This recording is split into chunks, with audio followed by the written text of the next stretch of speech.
तो जैसा कि लगातार हम आपको बता रहे हैं, प्रधानमंत्री नरेंद्र मोदी इस वक्त हाई लेवल मीटिंग कर रहे हैं और उसी तरह यूपी के मुख्यमंत्री योगी आदित्यनाथ भी कोरोना मामले में फुल एक्शन में है। कोरोना पर सीएम योगी ने एक हाई लेवल मीटिंग की। यूपी के अफसरों के साथ बैठक के बाद एडवाइजरी भी जारी की गई है। न्यूज रूम से मेरी सहयोगी गौनिका इस वक्त हमारे साथ जुड़ रही है। गौनिका, यह हाई लेवल मीटिंग चल रही है, प्रधानमंत्री की नई एडवाइजरी जारी हो सकती है, गाइडलाइंस जारी हो सकती है, इस पर अब पूरे देश की निगाहें कि क्या कुछ निकल कर आता है इस मीटिंग के बाद।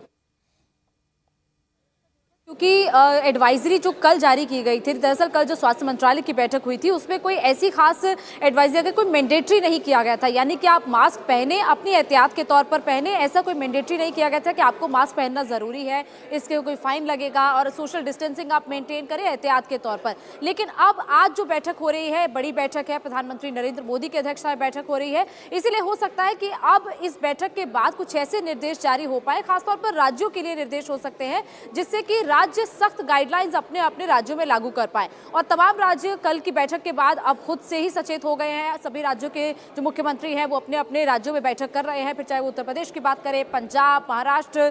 ये सिर्फ 1 एकड़ जमीन पर कृषि करके हर महीने 1 लाख तक कमाते हैं।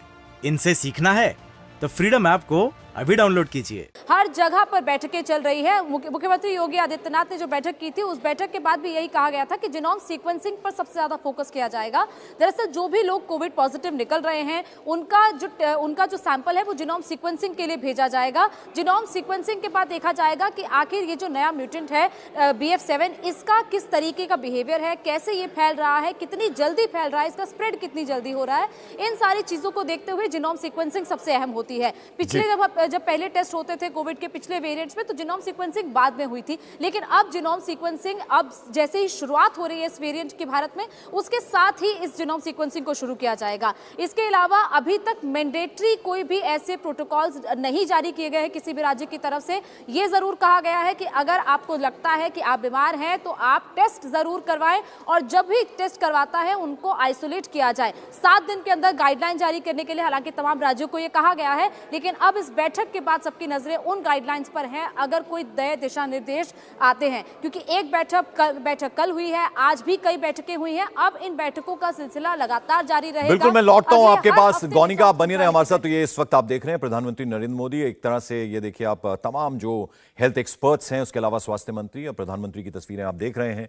तो ये हाई लेवल मीटिंग चल रही है। कोरोना प्रोटोकॉल को लेकर किस तरह की गाइडलाइंस, एडवाइजरी जारी हो सकती है। हालांकि बहुत हार्ड एंड फास्ट नहीं होगा, जैसा कि देवेंद्र पराशर बता रहे थे। मास्क लगाना एक तरह से अनिवार्य किया जा सकता है, उसके अलावा सोशल डिस्टेंसिंग, ये इसके बारे में भी एडवाइजरी जारी हो सकती है, क्योंकि ये बहुत कारगर साबित हुआ था सोशल डिस्टेंसिंग का। तो ये इस वक्त मीटिंग की सीधी तस्वीरें हम आपको दिखा रहे हैं। देवेंद्र पराशर हमारे साथ है। देवेंद्र, हम देख रहे हैं कि ये मीटिंग इस वक्त चल रही है, इसमें तमाम हेल्थ एक्सपर्ट्स, हेल्थ मिनिस्टर और प्रधानमंत्री नजर आ रहे हैं तस्वीरों। या बिल्कुल पंकज, और 1 दर्जन से ज़्यादा अधिकारी इस बैठक में मौजूद हैं, जिसमें पीएमओ के अधिकारियों के अलावा स्वास्थ्य मंत्रालय के अधिकारियों के अलावा जैसे बायोटेक्नोलॉजी या दूसरे जो संबंधित मंत्रालय हैं उन सबके आला अधिकारी इस बैठक में शामिल हैं। और ये जो बैठक हो रही है वो मुख्यतः इस मकसद से हो रही है कि जो वहाँ के बाहर की स्थिति दिख रही है चाइना सहित कुछ एक अन्य देशों में, जिसके बारे में हम लोग पहले जिक्र कर चुके हैं, उन हालात में यहाँ का जो रिस्पॉन्स है वो किस प्रकार का होना चाहिए, यहाँ हमारी तैयारी किस प्रकार की होनी चाहिए और उन चीज़ों को धरातल पर लागू कैसे करना है, सभी राज्यों को किस प्रकार का निर्देश देना है, इन सारी चीज़ों को लेकर बैठक हो रही है। और मुझे याद है पंकज कि शुरू में ही प्रधानमंत्री नरेंद्र मोदी ने जब पहली बार कोविड के दस्तक सुनाई दी थी चाइना में, उसके बाद ईरान में, उस समय जो उनकी बैठक का सिलसिला शुरू हुआ था वो भी बैठक एक प्रीएम्प्टिव बैठक थी, क्योंकि तब देश में कोविड के केसेस नहीं थे। बावजूद उसके उन्होंने उस समय हाई लेवल बैठक करके आगे के प्लान पर काम करना शुरू कर दिया। फिर सबने देखा कि वैक्सीनेशन को लेकर किस प्रकार से दुनिया के बाकी दूसरे देशों से पहले वैक्सीनेशन को लेकर किस प्रकार से बैठकें शुरू कर दी थी, जबकि हमारे पास बहुत सीमित संसाधन थे, पैसे बहुत कम थे, और उस कंडीशन में अगर देश लॉकडाउन झेला और अर्थव्यवस्था का अंदाजा लगाया जा सकता है किस प्रकार से चोट पहुंची। इन सारे सीमित संसाधनों के बावजूद प्रधानमंत्री की जो दूरदृष्टि थी कोविड को लेके, उसने पहले लहर में भी बहुत हद तक देश को काफ़ी अच्छे तरीके से बचाया।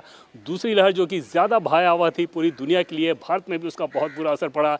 बावजूद इसके अगर बाकी देशों से तुलना करें तो उसमें ये लगेगा कि एक हद तक नुकसान अपेक्षाकृत कम हुआ।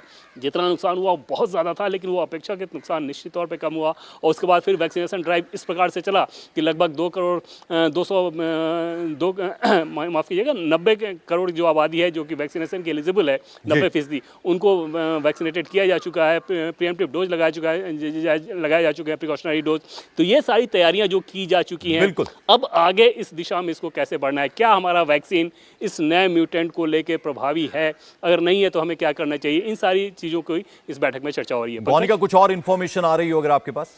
बिल्कुल, जैसे देवेंद्र ने कहा कि मास्क को लेकर ही जो गाइडलाइंस है वो मुख्य तौर पर उसमें शामिल हो सकती हैं कि मास्क लगाना मैंडेटरी हो सकता है। हालांकि स्वास्थ्य मंत्रालय ने ये नहीं कहा, लेकिन अब जो प्रधानमंत्री की मीटिंग के बाद ये गाइडलाइंस में जरूर शामिल हो सकता है। सोशल डिस्टेंसिंग का बनाए रखें, टेस्टिंग ज्यादा से ज्यादा हो, यानी कि हर जगह पर जो टेस्टिंग का जो भी उसका इंफ्रास्ट्रक्चर है उसको और मजबूत किया जाए। हर जगह पर जहां पर भी लैब्स, पहले कई ऐसी लैब्स हैं जो टेस्टिंग के लिए अब बंद हो गई थी, अब उनको फिर से एक्टिव किया जाए। इसके अलावा हॉस्पिटल में जो पूरा इंफ्रास्ट्रक्चर है उसको फिर से रीडेवलप किया जाए, फिर से उसे रिन्यू किया जाए। कई जगह हमने देखा, जैसे उत्तर प्रदेश में लखनऊ में हमने देखा कि जो तमाम वेंटिलेटर्स हैं उनको दोबारा से रिएक्टिव किया जा रहा है। वैसे ही तमाम राज्यों को भी ये कहा जाएगा कि आप अपने अपने राज्य में जहां पर भी अस्पताल में खासतौर पर कोविड से का इलाज करने के लिए जो भी तमाम इक्विपमेंट्स है, फिर चाहे वो वेंटिलेटर्स हो या फिर ऑक्सीजन सिलेंडर्स हो, इन सारी चीजों को लेकर आप दोबारा से उसको रिवैम्प करें, दोबारा से उसको हर जगह पर बैठकें चल रही है। मुख्यमंत्री योगी आदित्यनाथ ने जो बैठक की थी, उस बैठक के बाद भी यही कहा गया था कि जीनोम सीक्वेंसिंग पर सबसे ज्यादा फोकस किया जाएगा।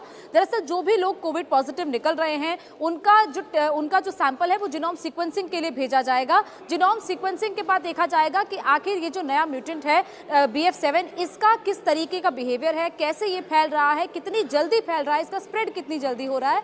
इन सारी चीजों को देखते हुए जीनोम सीक्वेंसिंग सबसे अहम होती है। पिछले जब पहले टेस्ट होते थे कोविड के पिछले वेरिएंट्स में, तो जीनोम सीक्वेंसिंग बाद में हुई थी, लेकिन अब जीनोम सीक्वेंसिंग अब जैसे ही शुरुआत हो रही है इस वेरिएंट की भारत में, उसके साथ ही इस जीनोम सीक्वेंसिंग को शुरू किया जाएगा। इसके अलावा अभी तक मैंडेटरी कोई भी ऐसे प्रोटोकॉल्स नहीं जारी किए गए हैं किसी भी राज्य की तरफ से। यह जरूर कहा गया है कि अगर आपको लगता है कि आप बीमार हैं तो आप टेस्ट जरूर करवाएं, और जब भी टेस्ट करवाता है उनको आइसोलेट किया जाए। 7 दिन के अंदर गाइडलाइन जारी करने के लिए हालांकि तमाम राज्यों को यह कहा गया है, लेकिन अब इस बैठक के बाद सबकी नजरें उन गाइडलाइंस पर हैं अगर कोई नए दिशा निर्देश आते हैं, क्योंकि एक बैठक कल हुई है, आज भी कई बैठकें हुई हैं। अब इन बैठकों का सिलसिला लगातार जारी रहेगा। बिल्कुल, मैं लौटता हूं आपके पास। गौनिका, आप बनी रहे हमारे साथ। तो ये इस वक्त आप देख रहे हैं प्रधानमंत्री नरेंद्र मोदी, एक तरह से ये देखिए आप तमाम जो हेल्थ एक्सपर्ट्स हैं, उसके अलावा स्वास्थ्य मंत्री और प्रधानमंत्री की तस्वीरें आप देख रहे हैं।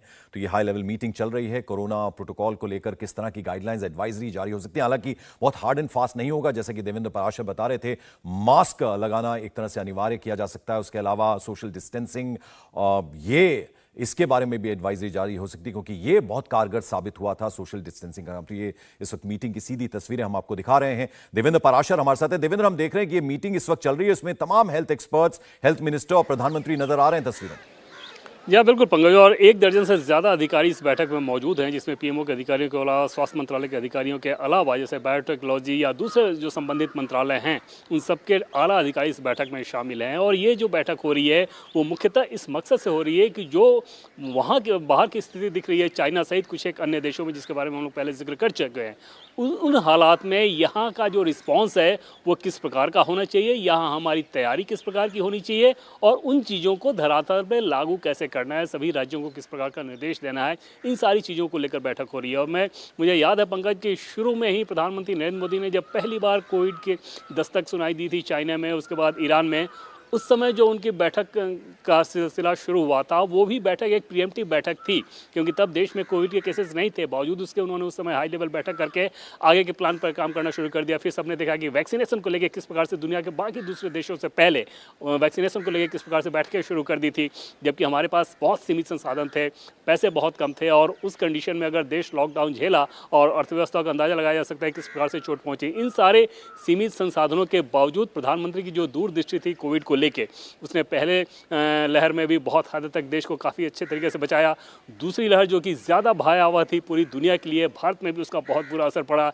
बावजूद इसके अगर बाकी देशों से तुलना करें तो उसमें ये लगेगा कि एक हद तक नुकसान अपेक्षाकृत कम हुआ। जितना नुकसान हुआ वो बहुत ज़्यादा था, लेकिन वो अपेक्षाकृत नुकसान निश्चित तौर पे कम हुआ। और उसके बाद फिर वैक्सीनेशन ड्राइव इस प्रकार से चला कि लगभग 90 करोड़ जो आबादी है जो कि वैक्सीनेशन के एलिजिबल है, 90%, उनको वैक्सीनेटेड किया जा चुका है, प्रिएम्प्टिव डोज लगाया जा चुका है, प्रिकॉशनरी डोज। तो ये सारी तैयारियां जो की जा चुकी हैं, अब आगे इस दिशा में इसको कैसे बढ़ना बढ़ना है, क्या हमारा वैक्सीन इस नए म्यूटेंट को लेके प्रभावी है, अगर नहीं है तो हमें क्या करना चाहिए, इन सारी चीज़ों को इस बैठक में चर्चा हो रही है। गौनिका, कुछ और इन्फॉर्मेशन आ रही हो अगर आपके पास? बिल्कुल, जैसे देवेंद्र ने कहा कि मास्क को लेकर ही जो गाइडलाइंस है वो मुख्य तौर पर उसमें शामिल हो सकती हैं कि मास्क लगाना मैंडेटरी हो सकता है। हालांकि स्वास्थ्य मंत्रालय ने ये नहीं कहा, लेकिन अब जो प्रधानमंत्री की मीटिंग के बाद ये गाइडलाइंस में जरूर शामिल हो सकता है। सोशल डिस्टेंसिंग का बनाए रखें, टेस्टिंग ज्यादा से ज्यादा हो, यानी कि हर जगह पर जो टेस्टिंग का जो भी उसका इंफ्रास्ट्रक्चर है उसको और मजबूत किया जाए। हर जगह पर जहां जहां पर भी लैब्स, पहले कई ऐसी लैब्स हैं जो टेस्टिंग के लिए अब बंद हो गई थी, अब उनको फिर से एक्टिव किया जाए। इसके अलावा हॉस्पिटल में जो पूरा इंफ्रास्ट्रक्चर है उसको फिर से रीडेवलप किया जाए, फिर से उसे रिन्यू किया जाए। कई जगह हमने देखा, जैसे उत्तर प्रदेश में लखनऊ में हमने देखा कि जो तमाम वेंटिलेटर्स हैं उनको दोबारा से रिएक्टिव किया जा रहा है। वैसे ही तमाम राज्यों को भी ये कहा जाएगा कि आप अपने अपने राज्य में जहां पर भी अस्पताल में खासतौर पर कोविड से का इलाज करने के लिए जो भी तमाम इक्विपमेंट्स है, फिर चाहे वो वेंटिलेटर्स हो या फिर ऑक्सीजन सिलेंडर्स हो, इन सारी चीजों को लेकर आप दोबारा से उसको रिवैम्प करें, दोबारा से उसको रिएक्टिव करें, ताकि अगर ऐसी सिचुएशन आने वाले भविष्य में अगर ऐसी सिचुएशन आ सकती है कि कोविड के केसेस ज्यादा बढ़ते हैं और सीवियर केसेस आते हैं तो उनसे निपटने के लिए अस्पताल पूरी तरह इक्विप्ड हो। इसके अलावा ऑक्सीजन प्लांट्स को लेकर भी तमाम राज्यों को निर्देश दिए जा सकते हैं कि जहां जहां पर भी ऑक्सीजन प्लांट, कई जगह पर नए प्लांट लगाए गए थे, उन प्लांट्स को भी दोबारा से रिएक्टिव किया जाए, उनमें जो ऑक्सीजन की मैन्युफैक्चरिंग थी उसको और तेज किया जाए, ताकि अगर आने वाले दिनों में ये सिर्फ 1 एकड़ जमीन पर कृषि करके हर महीने 1 लाख तक कमाते हैं। इनसे सीखना है तो फ्रीडम ऐप को अभी डाउनलोड कीजिए। इस म्यूटेंट की वजह से लोगों को सांस लेने में दिक्कत होती है। जिस तरीके से हमने डेल्टा म्यूटेंट में देखा था, में देखा था कि उस वक्त लोगों को सांस लेने में दिक्कत होती थी, लंग्स पर सबसे ज्यादा इन्फेक्ट वो करता था। अगर ये वेरिएंट भी उसी तरीके का बिहेवियर शो करता है तो जाहिर तौर पर ऑक्सीजन सिलेंडर्स की भी जरूरत पड़ सकती है, और इसीलिए ऑक्सीजन के मैन्युफैक्चरिंग को भी अब दोबारा से और ज्यादा बढ़ाया जाए, और जितनी अगर जरूरत पड़े तो उसकी सप्लाई भी उस हिसाब से हो पाए। और गौनिका, कहीं ना कहीं प्रिकॉशनरी डोज बहुत महत्वपूर्ण हो जाती है। केवल 27% प्रिकॉशनरी डोज अभी लगी है, तो उस दिशा में भी एडवाइजरी जारी की जा सकती है। देखिए, बिल्कुल प्रिकॉशनरी डोज पर सबसे ज्यादा अगर हम कहें सबसे ज्यादा जोर दिया जा रहा है। स्वास्थ्य मंत्रालय की तरफ से जब कल बैठक हुई तो उसमें भी यही कहा गया था कि 27% अभी तक ऐसे लोग हैं जिन्होंने प्रिकॉशनरी डोज लिया है। 220 करोड़ ऐसे लोग हैं जिन्होंने 220 करोड़ डोज अब तक भारत में लग चुके हैं, और कई ऐसे लोग हैं, ज्यादा संख्या ऐसे लोगों की जिन्होंने दोनों डोज लिए हैं। लेकिन प्रिकॉशनरी डोज खास तौर पर वो लोग जरूर ले जो 60 से 65 साल के ऊपर है, सीनियर सिटीजन है, और ज्यादा से ज्यादा लोग प्रिकॉशनरी डोज लगवाएं ताकि उनके अंदर एंटीबॉडी जनरेट हो पाए और वो कोविड के इस खतरे से बच चलिए गौनिका, बनी रहे आप हमारे साथ। इंडिया टीवी हर वक्त हर जगह डाउनलोड करने के लिए सर्च करें India TV news Google play store या ऐप स्टोर पर।